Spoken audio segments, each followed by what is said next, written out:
5 simple things that I like about living here in Canada. I'm a Filipino-Canadian architect and I share my experience living in Canada. Wala silang pake kung ano ang isinusuot mo at isusuot mo dito. Lalong-lalo na kapag nasa swimming pool. Actually, mas magtataka pa nga sila kapag naka-t-shirt ka at shorts sa swimming pool. Ano lang, parang titingnan ka lang nila sandali and then they won't care anymore. You know? At saka, ang maliban pa doon, hindi standard ng beauty ang skin color dito. Hindi kagaya sa atin na kailangan mistisa ka or kailangan makinis ka para mag-consider kang maganda rito.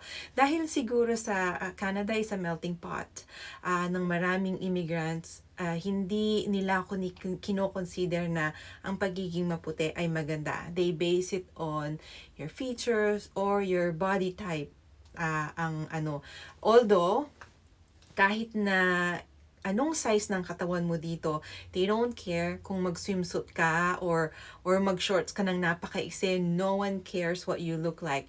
This is both freeing and a struggle for me when I first came here.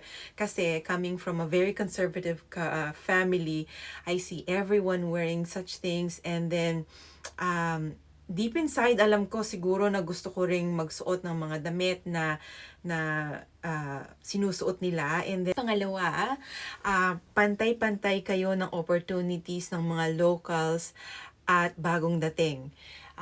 Sinasabi ko to dahil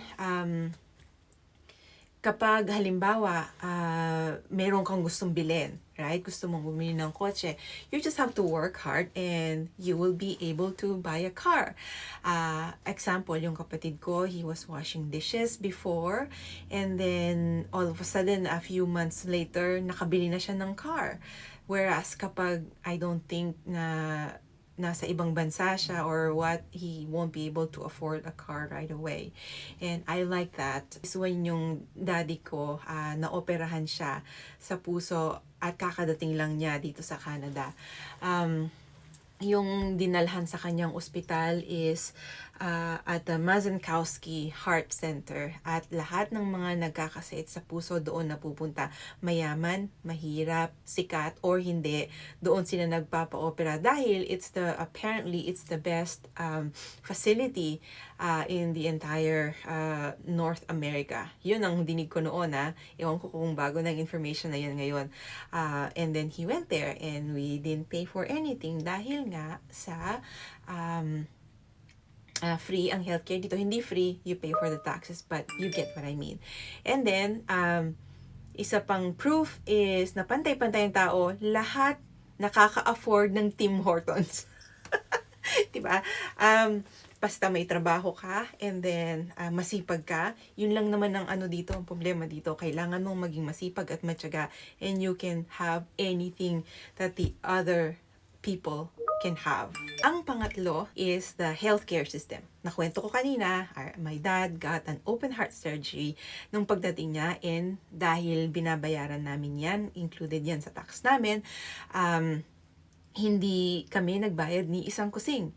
Pumasok siya sa ospital, lumabas, mula sa gamot, patingin, bulak, anything. Pati ang mga specialist cardiologist, he got the best treatment and we didn't pay a dime. Dahil it was prepaid through the taxes that we pay for. Pang-apat na simpleng bagay na gusto ko about Canada is that napakaraming iba't ibang klaseng immigrants dito. And therefore, merong heritage days. Meaning, it's I think a few days in a year, you gather in an open space from many different nations and different countries. May kanya-kanyang tent and then they sell their goodies, their food. You get to try food like Romanian food, Iranian food, Arabic food, Philippine food, and then all that. Tapos meron din silang presentation, may stage. Each country has a presentation na nagre-represent ng country. Like halimbawa, sa Philippines, may nakita ko, sumayaw sila ng tinikling, ramdaman mo na it's representing Philippines. Ikalimang simpleng bagay, wala pa akong na-experience na lagay system. I've been working for the government for the past 6 years, and sa amin, kapag halimbawa may nagre-regalo sa amin sa Pasko, pwede kaming tumanggap, pero mga chocolate lang, yung mga biscuits, ganon, nuts and all that.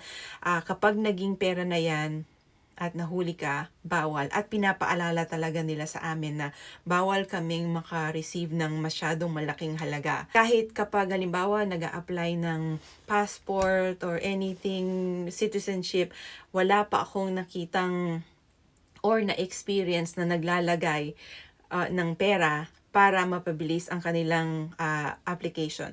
Ako nga, nagtatrabaho na ako sa gobyerno. Ang permit namin walang special treatment kapag nagpunta sa municipal applications. Pantay-pantay ang tingin nila. Nasa sayo na lang kung magkulit ka, kukulitin mo sila at mag-follow para mapabilis. Pero you can never pay anyone at the city para mapabilis ang iyong transaksyon. For those who are staying here already, ano ang top 3 things na gusto nyo about Canada? If you would like to see more of these kind of videos, please do give me a follow, subscribe, give me a like, and comment down below kung ano pa ang gusto nyo pag-usapan natin. I hope that you have a beautiful day.